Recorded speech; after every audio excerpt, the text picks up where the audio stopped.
Oke teman-teman, baik lagi sama aku Elias di KTKC Digital. Hari ini kita akan membahas mengenai Laudato Si, yaitu dokumen dari Paus Fransiskus. Dokumen ini membahas tentang manusia dan alam yang saling berhubungan. Apa sih hubungannya? Ya gampangnya gini nih teman-teman.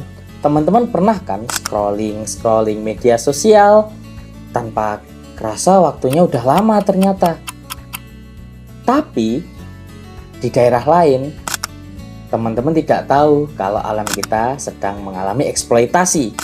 Dan eksploitasi ini pastinya merugikan. Merugikan siapa? Tidak hanya alam, tetapi ya kita. Nah, makanya hari ini kita akan membahas dokumen ini dan dengan tema kuota dibakar, hutan dibabat, dosa ekologis di balik layar. Pastinya makin penasaran dong. Simak video ini sampai selesai. Oke teman-teman, zaman modern seperti ini, internet adalah anugerah yang luar biasa untuk kita. Karena banyak positifnya.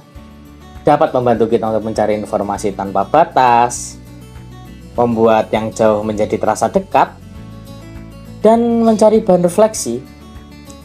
Teknologi pada dasarnya untuk melayani manusia dan pastinya menjadi hal yang baik. Namun, teknologi ini menjadi hal yang tidak baik ketika manusia menggunakannya secara tidak tepat.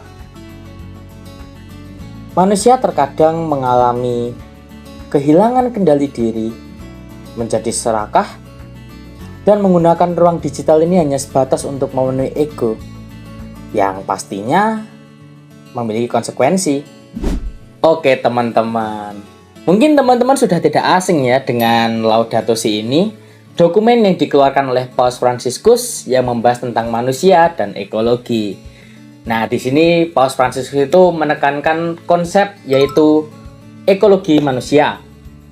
Jadi, Paus Fransiskus mengatakan bahwa kehidupan sosial, kehidupan nyata ini, interaksi sosial itu sudah berpindah di media sosial. Jadi kita berinteraksi tidak hanya di dunia nyata, tetapi juga di media sosial.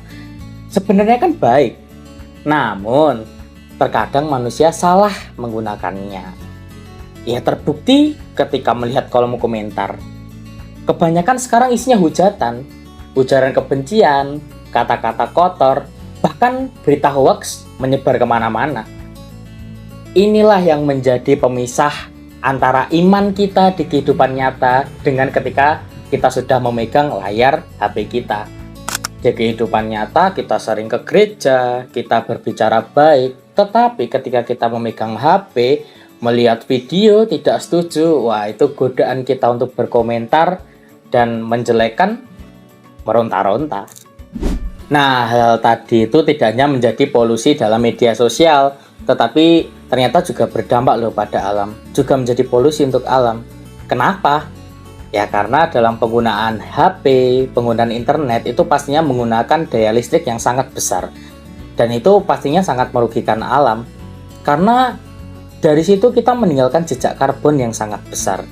Nah, hal ini sesuai dengan paradigma teknokratis yang terdapat dalam Laudato Si yang mengkritik hidup manusia sekarang yang sangat bergantung dengan teknologi-teknologi instan, namun abai terhadap efeknya, yang pastinya merugikan alam dan sangat mengeksploitasi bumi.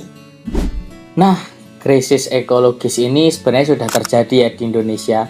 Terbukti dengan yang viral pada akhir-akhir ini tentang pembabatan jutaan hektar hutan yang ada di Indonesia. Yang pastinya hal ini tidak sesuai dengan prinsip Laudato Si, yang seharusnya hutan itu menjadi paru-paru bumi, tetapi di sini hutan dibabat untuk memenuhi ambisi industri teknologi, untuk mengembangkan teknologi yang selalu dibalut dengan label ramah lingkungan. Tapi kenyataannya apa? Jutaan hektar hutan digusur, dan yang pasti akan berdampak kepada masyarakat yang menggantungkan hidupnya terhadap alam. Nah, hal ini sesuai dengan prinsip ekologi integral yang terdapat dalam Laudato Si yang menjelaskan bahwa segala sesuatu yang ada di bumi itu saling berhubungan. Nah, Dengan manusia merusak hutan, pasti kerugiannya kembali lagi kepada manusia itu tersendiri. Oke teman-teman, jadi melalui katekesi hari ini kita harus menyadari bahwa kita masing-masing memiliki dosa ekologis. Dari dokumen Laudato Si, kita dilarang untuk memanfaatkan alam dan sesama manusia untuk kepentingan diri sendiri dan kelompok tertentu. Sebagai orang Katolik yang beriman, kita tidak boleh menutup mata dengan realitas yang sedang terjadi di negara kita. Teknologi seharusnya bisa digunakan untuk merawat ciptaan Allah, bukan untuk merusak dan mengeksploitasi ciptaan Allah. Oke teman-teman, jadi dari katekisi kita hari ini yang membahas tentang dokumen Laudato Si, Paus Fransiskus mengajak kita untuk melakukan pertobatan ekologis yang dapat dimulai dengan hal yang sederhana. Jadi mulai hari ini, mari kita lakukan aksi nyata. Kita bisa mulai dengan menggunakan media sosial kita untuk menyebarkan hal-hal yang positif, misalnya membagikan info atau petisi peduli lingkungan. Nah, hal ini dapat bermanfaat bagi kita sendiri, tapi juga bermanfaat bagi sesama. Oke teman-teman, mungkin katekesi kita akhiri di sini. Ingat ya, teknologi itu alat untuk melayani kehidupan kita, bukan untuk memperbudak manusia dan menghancurkan ciptaan Tuhan. Yuk, kita gunakan media sosial kita secara bijak dan kita sebarkan informasi mengenai lingkungan hidup yang ada di sekitar kita. Tuhan memberkati.